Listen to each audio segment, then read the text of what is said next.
예, 장관님은 윤석열의 장관입니까? 대한민국의 장관이십니까? 물론 뭐 윤석열 대통령께서 임명을 하셨으니까 이 내각의 장관이고 뭐 대한민국의 장관이고 그렇습니다. 지금 윤석열은 내란 수괴 혐의로 지금 탄핵 심판에 들어가 있지 않습니까? 아직도 윤석열의 장관으로 생각하십니까? 뭐 그런 저 헌법적인 문제나 재판 과정의 모든 일이 끝나면 하여간 뭐 저도 같이 소멸될 테니까요. 뭐 그런 부분은 뭐 그런 기한까지는 제가 장관 자리에 지금 떠날 수가 없는 그런 입장입니다.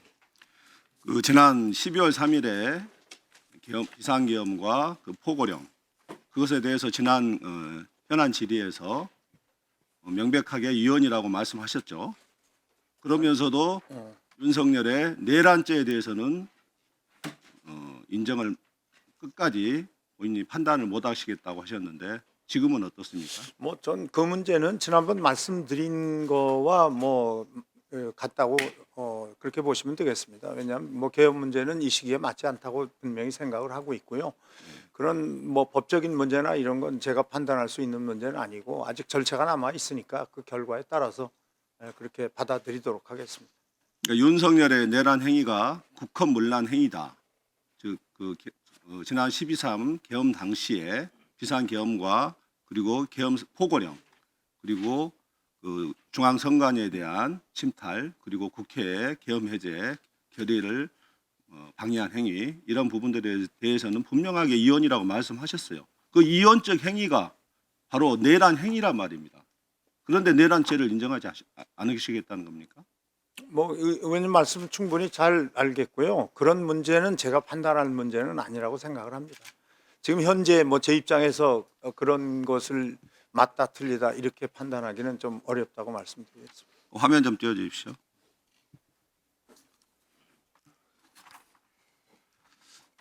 지금 윤석열의 비상계엄 내란 행위로 인해서 현재 구속된 사람들의 명단입니다. 잘 알고 계시죠? 네. 예. 그런데 그 내란의 우두머리, 내란의 수괴는 아직까지도 구속은커녕 관저에서 호의호식하고 있습니다. 이게 말이 되는 상황이라고 생각하십니까?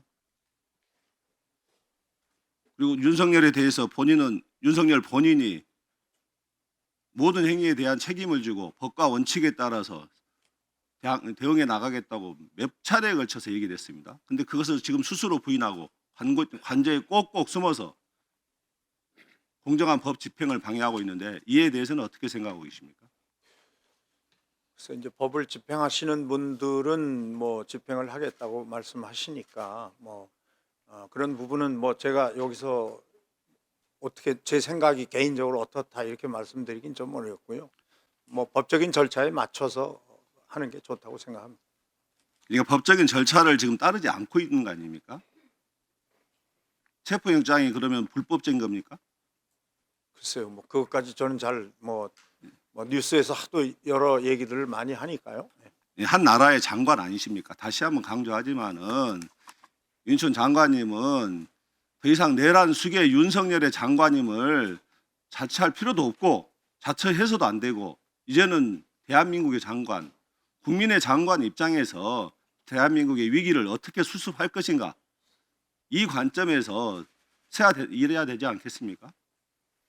네, 지금 의원님 말씀처럼 현재 저희가 지금 당면 과제가 너무 많고요. 그래서 지속적으로 안정적으로 빨리 이 일 처리가 돼야 될 것 같아서 말씀하신 것처럼 관광 분야도 그렇고 저희 문화예술 쪽도 그렇고 뭐 하여간 전반적으로 좀 조속히 안정적으로 일을 진행시켜야 될 일들이 많아서 사실은 그런 일을 검토하고 처리해야 되는 일도 지금은 정말 시간이 없고 바쁘다고 말씀드리겠습니다.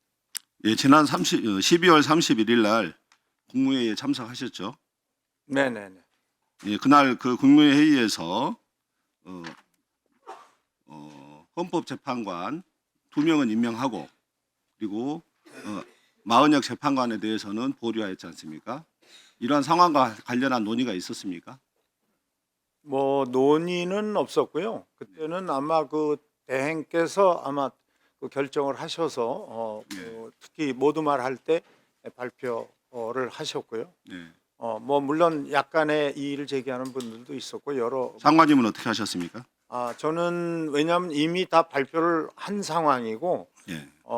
이미 뭐 언론에 발표하면서 바로 나갔기 때문에 현재 상황을 저는 잘 수습하는 쪽으로 의견 개진을 했습니다. 수습하는 쪽이라면은 총리 대행의 대통령 대행의 최상목 대행의 입장을 따랐다는 겁니까? 아니 그러니까 그것을 지금 바꿀 수도 없는 입장이고 이미 다 발표가 됐기 때문에 네. 저는 가능하면 국무위원들이 오히려 그런 문제로 힘을 쓰는 것보다는 힘을 합쳐서 이 전국을 잘 안정적으로 운영할 수 있도록 하자라는 의견을 냈습니다. 장관님은 그와 관련해서 2명의 재판관은 임명하고 1명은 보류한 것에 대해서 어떻게 생각하십니까? 뭐 현재 상황으로는 뭐 잘 하셨다 이렇게 생각을 합니다. 잘 하셨다고요? 네네. 예. 1명을 임명하지 않은 그 의무 사항이지 않습니까? 사실상 헌법재판관 3인에 대해서는. 근데 의무 사항임에도 불구하고 2명만 임명하고 본인이 권한도 없는 40여 재판관에 대해서는 임명을 보류했는데 그게 잘 했다고 생각합니까? 아마 뭐 정무적으로 굉장히 많이 고민을 한 것 같고요. 나름대로의 이 어떤 상황을 좀 잘 어떤 진정시키는 그런 방안으로 선택을 하신 게 아닌가 이렇게 생각을 합니다. 예. 그래도 우리 장관님이 그래도 국정에 연륜이 있고, 예. 그리고 나름대로 이번에 내란 사태에 대해서 참여하지 않았고, 예.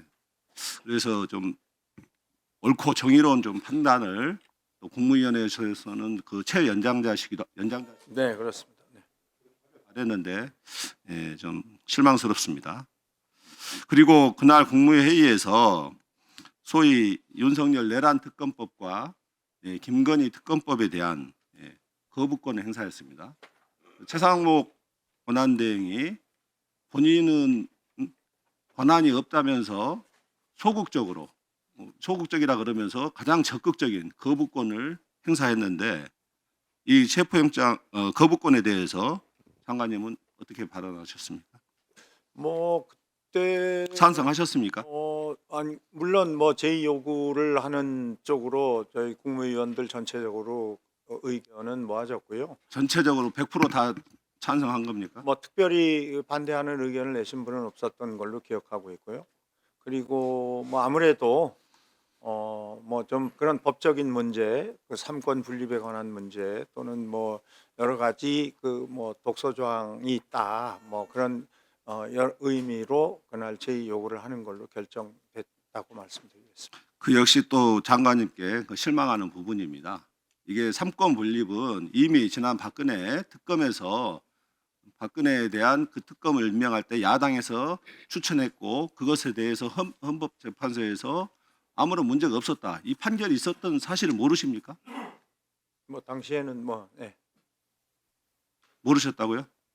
아니요, 뭐 이미 그 당시에 네. 있었던 일이니까 그것을 뭐 다시 소환해서 그렇게 아니 근데 지금 야당 추천에 대해서 반대하시는 거 아닙니까? 그때 국무위원들이 다 반대했다는 거 아닙니까? 지금 그 주장을 하시는 거 아닙니까? 그 주장에 동의했고. 네, 동의를 한 거죠 그 당시에. 네. 근데 지금도 계속 동의하시는 겁니까? 지금 제 요구에 국회에 와서 다시 또 네. 의결을 다 하셨잖아요. 그러니까 네. 뭐 이번에 또 다시 발의하신 걸로 저는 얘기를 들었는데 뭐 알고 계십니까? 아직 제가 내용은 네. 좀 조금 바뀌어서 발의하신 걸로 알고 있습니다. 네, 이번에는 하도 그 거부권을 쓸데없는 거부권을 남발하고 그 상황을 내란죄에 대한 특검을 조사하는 것을 더 이상은 늦출 수 없다는 그런 국민의 염원과 이것을 받아들여서 지금은 대법원장이 추천하는 것으로 2명을 추천하는 것으로 의결했고 최종적으로 대통령의 권한 대행이 1명을 선출하는 것으로 했는데 이 정도면은 국무회의에서 받아들여야 된다 생각하지 않습니까?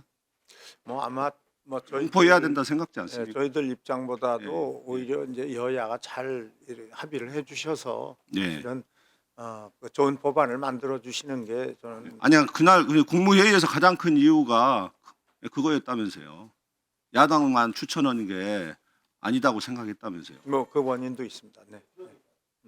이제 그것까지 받아들이는 안을 냈는데도 냈으면은 윤천 장관님께서 좀 적극적으로 이번에는 바로 공표할 수 있도록 역할을 해 주시겠습니까? 한번 좀 의논을 해보겠습니다. 저 발의된 안을 네. 알겠습니다. 네. 또 이따 추가 질의하겠습니다.